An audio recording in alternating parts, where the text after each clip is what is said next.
na pre-love, yung second hand ibig sabihin nun na gold kaysa yung bago. So, titingnan natin.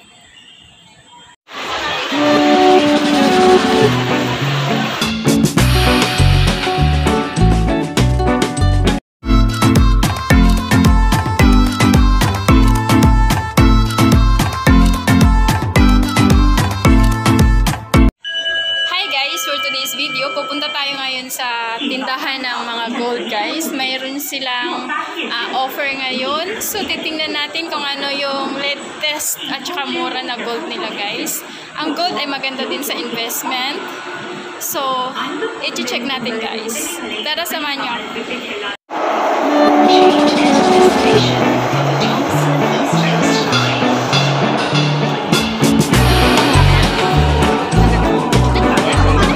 Senior citizen, paunahin mo.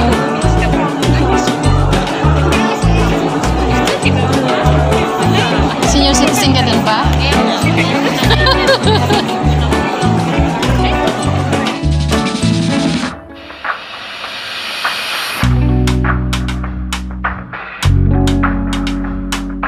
So guys, nandito na tayo sa tindahan ng mga gold. Yung per gram nila is $91 and then market value is $100, guys.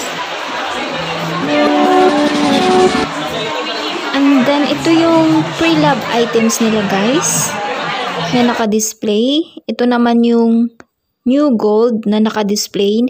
Kapag bibilhin nyo, guys, is may additional workmanship fee siya.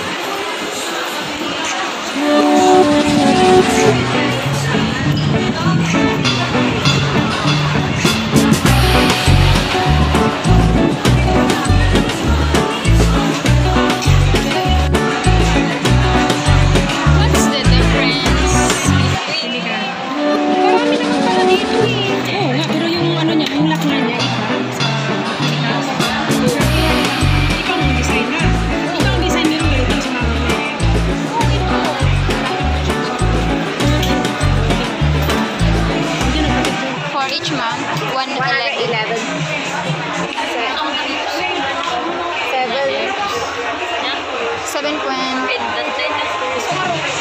Para sa akin, guys, mas okay yung pre-love na lang ang bibilhin natin kaysa yung new gold. Kasi pagdating sa investment, iisa lang siya na price, guys. At kung gusto nyong isang same price lang din, guys. So, magiging wise na lang.